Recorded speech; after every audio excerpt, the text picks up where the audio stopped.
Welcome back once again. This is me, Sadaf Sayyed here, a representative from Pioneer 360, presenting before you a brand new topic that is life processes in living organism. I would like to start this topic by stating a fact that we all know our body works a lot, not just externally but also internally with processes such as digestion, respiration, excretion, reproduction, locomotion and movement,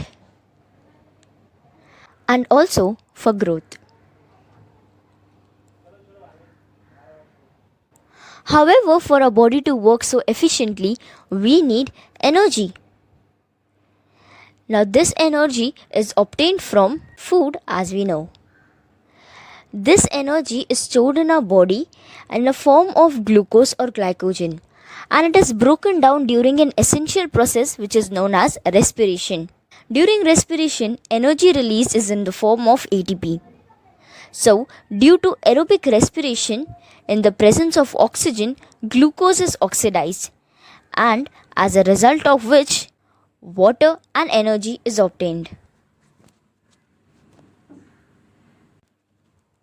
So kids, proceeding forward to a more important part of the chapter, please note kids कि ये तुम्हारे exam point of view से भी बहुत important है क्योंकि इस पर तुम्हें क्वेश्चंस आते हैं.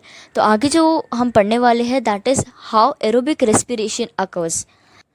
So we have a few reaction in this, so I want you to note it down as well as mark this important, and this can be one of your exam questions as well, kids.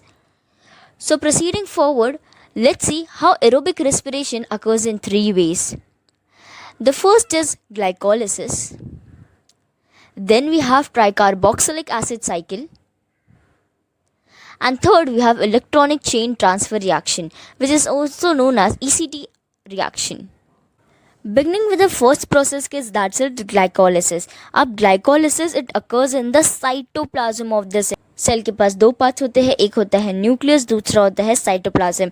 वैसे ही जो glycolysis है it occurs in cytoplasm. Yes, so a molecule of glucose is oxidised and as a result हमें मिलता है 2 molecules of pyruvic acid. क्या मिलता है? 2 molecules of pyruvic acid as well as ATP, NADH2 and water. So kids, along with pyruvic acid, as you see, NADH2, water और ATP भी हमें मिला है. सबके दो मॉलिक्यूल्स हमें मिलते हैं. तो हम आपके सामने जो पिक्चर है स्क्रीन पर आप सब देख सकते हैं कि हमें मिला है 2 molecules of pyruvic acid, 2 molecules of ATP, 2 molecules of NADH and 2 molecules of ATP. अब नेक्स्ट ग्लाइकोलिसिस के अंदर क्या होता है? नेक्स्ट ग्लाइकोलिसिस के अंदर molecules of pyruvic acid are converted into acetyl coenzyme A. तो जैसा you can see kids, acetyl coenzyme A के अंदर ये कन्वर्ट हो जाता है. एंड ड्यूरिंग दिस प्रोसेस जब pyruvic acid acetyl coenzyme A के अंदर कन्वर्ट होता है तो वापस वो 2 मॉलिक्यूल्स ऑफ NADH2 देता है और 2 मॉलिक्यूल्स ऑफ CO2 देता है. सो किड्स, अगेन तुम्हारी स्क्रीन के ऊपर तुम्हें जो पिक्चर दिख रही है यू ऑल कैन सी कि 2 मॉलिक्यूल्स हमें मिले हैं NADH2 के, 2 मॉलिक्यूल्स हमें मिले हैं कार्बन डाइऑक्साइड के. At the same time pyruvate जो है वो एसिटाइल कोएंजाइम ए में COA के अंदर कन्वर्ट हो गया है.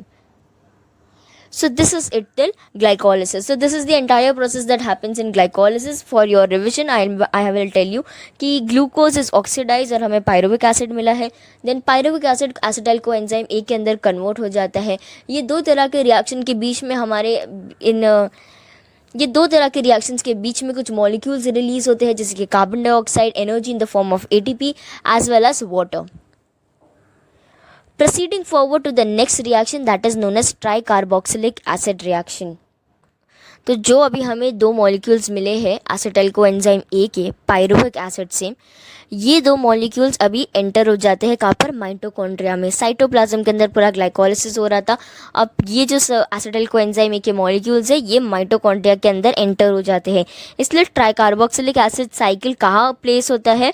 It takes place in the mitochondria. Again an important question के जो तुम्हें ऑब्जेक्टिव्स के लिए आता है कि where does tricarboxylic acid cycle takes place? So yes, it takes place in the mitochondria. Then the acetyl part of coenzyme A is oxidized through this cyclical process and molecules such as carbon dioxide, water, NaDH2 and FADH2 are derived. तो अभी क्या होता है, acetyl coenzyme ए में से जो acetyl वाला part है वो निकल जाता है और फिर ये प्रोसेस के दौरान हम लोग को क्या कुछ और मॉलिक्यूल्स मिलते हैं जैसे कि carbon dioxide, water, NaDH2 and FADH2. तो जैसे कि सेकेंड आप लोग देख सकते हो कि हमें मिला है कार्बन डाइऑक्साइड, NaDH2, FADH2 और ATP. ये सब आपकी स्क्रीन के ऊपर ये डायग्रामेटिक वे के अंदर है जो माइटोकॉन्ड्रियल मैट्रिक्स के अंदर फॉर्म होता है.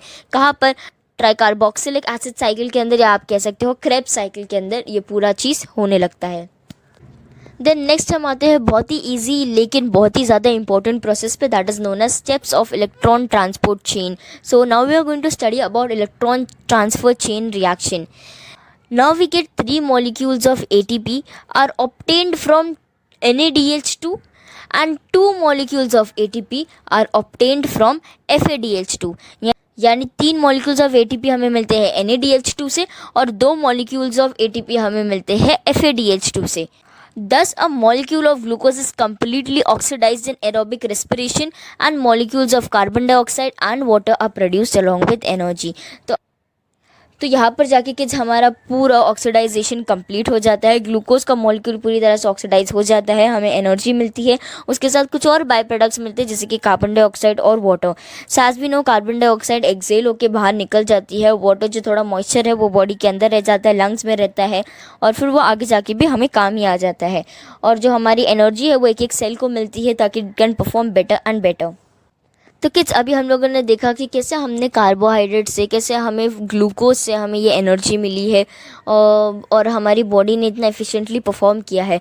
बट आगे हम लोग देखेंगे कि कैसे अलग अलग न्यूट्रिएंट्स है जैसे कि लिपिड्स है, कार्बोहाइड्रेट्स, प्रोटीन्स, या अलग अलग अलग तरह के न्यूट्रिएंट्स से भी हम लोगों को एनर्जी मिलती है.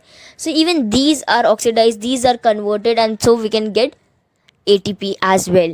So here is again a diagrammatic representation of how it is done. हमें पता है कि all these complex molecules such as carbohydrates, fats and protein are broken down into the simpler parts like sugars, glycerol and fatty acids and amino acids respectively. Now as they are proceeded forward, we know कि glucose वो pyruvate के अंदर convert होता है glycolysis के अंदर. वैसी ही same चीज़ तुम्हारे ग्लिसरॉल और फैटी एसिड के साथ भी होती है. जो तुम्हारा अमाइनो एसिड है वो साइट्रिक एसिड साइकिल के अंदर भी जाता है, उसके अंदर भी सेम होता है कि पायरुविक एसिड फॉर्म होता है, एसिटाइल कोएंजाइम ए फॉर्म होता है, देन वो क्रेब्स साइकिल के अंदर जाता है और इवेंचुअली इन सब के बाद we can get ATP as well as carbon dioxide, water and energy. So kids, as we have seen that how all these complex molecules are converted into their simpler forms and how proteins, fats and carbohydrates, they all perform into the same cycle, that is glycolysis, then there is tricarboxylic acid cycle and then we have electron transfer chain reaction as well. This is how ATP is released from such different kind of complex molecule, not just carbohydrates or glucose but also from glycerol and fatty acids, amino acids etc.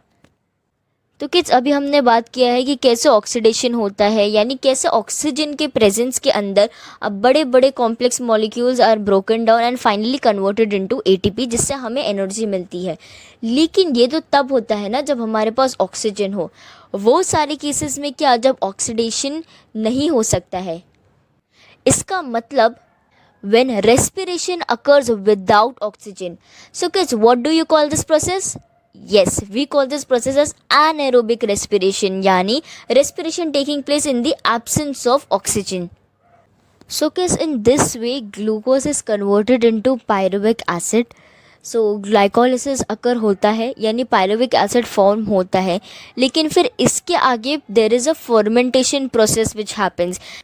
यानी glucose is converted into pyruvic acid in the process of glycolysis, but इसके अंदर जो pyruvic acid form होता है that does not gets converted into acetyl coenzyme A, rather than it undergoes fermentation. Yes kids, it undergoes fermentation.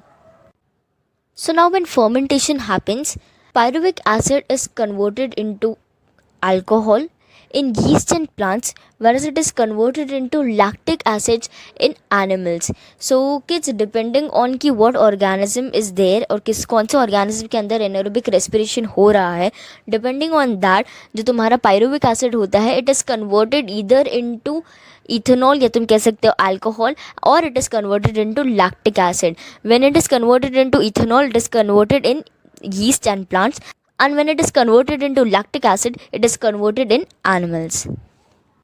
तो kids, अभी हमने अब तक देखा ग्लूकोज का फंक्शन, हमने देखा कि कैसे अलग अलग बड़े बड़े मॉलिक्यूल्स कन्वर्ट हो रहे हैं और हमें एनर्जी प्रोवाइड कर रहे हैं. तो ये अभी हमने किस चीज़ की बात की? We have discuss the important criteria, important process which is known as respiration and how energy is released via respiration. Next हम पढ़ने वाले हैं कि कैसे एनर्जी रिलीज़ हो रही है और कैसे प्रोटीन्स हमारे काम आते हैं. यानी apart from energy, how a different body growth and for different how different body functions are enabled due to proteins and amino acids. So here are a few functions like for example our growth hormone, different types of hormone. तो hormonal functions हमारा protein वो करता है. Then हमारा enzymes है, उसके अंदर हमारे अमाइनो एसिड्स होते हैं. न्यूट्रिएंट्स एब्जॉर्ब करने के लिए we have albumin, this is again a protein. Then we have defence cells, that is also a kind of protein. These defense cells, they provide immunity to our body. Then when we show movement, like the movement of our biceps and triceps, so again such kind of musculature movement is done by actin and myosin, which is nothing but again a protein. Then extra structural functions, यानी हमारा body का जो structure है, हमें जो body से एक rigidity मिलती है, जो बहुत सारा कोलाजन प्रेजेंट है, which is nothing but protein again. So bones के फॉर्म में देन बहुत सारे एंजाइम्स, बहुत सारे हार्मोन्स जैसे कि इंसुलिन है, ट्रिप्सिन है, पिट्यूटरी ग्लैंड के बहुत सारे हार्मोन्स, मसल्स के अंदर एक्टिन एंड मायोसिन का फंक्शंस, ब्लड के अंदर एंटीबॉडीज़ का फंक्शंस, हीमोग्लोबिन का फंक्शन, ये सारा फंक्शन अमाइनो एसिड अपने को देखने मिलता है. ये सारा फंक्शन अमाइनो एसिड हमें दिखाता है. तो यानी amino acid is one of the very essential nutrient in a body which enables a lot of things in a body. Apart from this, हमारा जो स्किन पिगमेंट होता है, हमारा जो हेयर पिगमेंट होता है, जैसे कि मेलानिन हो गया हमारा स्किन पिगमेंट, केराटिन हो गया हमारा हेयर पिगमेंट, ये सारा पिगमेंटेशन भी कौन करता है? अमाइनो एसिड्स ही करता है. तो आप लोग सबने ट्रेस्मे का वो ऐड देखा होगा ना, जहाँ पर जैसे कि केरेटिनाइजेशन होता है. That is nothing but they are also providing keratin to hair, because keratin is very essential for good hair and to prevent damage of hair. So again ये सारा जो इम्पोर्टेंट प्रोसेस है, it is all done by no one else but amino acids. Apart from this, we are also having different kind of vitamins which are essential for our body. तो इस vitamins भी दो तरह के होते हैं kids, जैसे कि एक होता है water soluble, एक होता है fat soluble. तुम्हारे fat soluble के आते हैं B and C, whereas तुम्हारे water soluble के अंदर आता है A, B, C, D, E and K. ये सारी चीज़ भी हमें देखने मिलती है. vitamins ये बहुत ही important होते हैं हमारी बॉडी के लिए. जो छोटे छोटे फंक्शंस होते हैं ये बहुत प्रोवाइड करते हैं. So again, vitamins are also very essential for our body. This is also a very minute nutrient which is required, but it is still required. Next we have water, which is again a very essential component of the body. It helps to flush out all the waste product. It is very essential in all the cells and for the functioning of cells.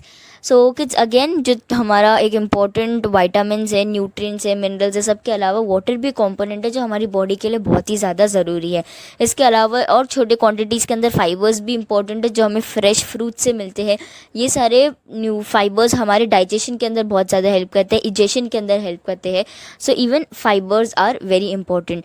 So apart from all the main nutrients like carbohydrates हो गया, proteins हो गया, fatty acids हो गया, ये सब हो गया, इसके अलावा ये छोटे छोटे कंपोनेंट्स भी है जो हमारे बॉडी के अंदर छोटे क्वांटिटी में ही सही लेकिन बहुत बड़े बड़े रोल्स प्ले करते हैं. सो कि this is where we finished with the first half of the chapter and a very important part. इसके अंदर भी अगर हमें कुछ बहुत इंपॉर्टेंट आता है तो वो आता है अमाइनो एसिड्स के फंक्शन, और दूसरा हमारे पास एग्जाम क्वेश्चंस के अंदर वो तीन सारे रिएक्शंस आ जाते हैं रेस्पिरेशन के. प्लस तुम्हारे टेक्स्ट बुक के अंदर अगेन तुम लोगों को जो टेबल दिया जाता है एनर्जी का, energy production due to different kind of nutrients, even that is very important. You all have to go through it. Once you finish it, you all can get that question in your section B as a picture based question. So these are a few important points that I have to discuss, I wanted to discuss in the first half of the chapter. So we shall be proceeding with the second half and a very much essential part of the chapter, that is cell division. Yes kids.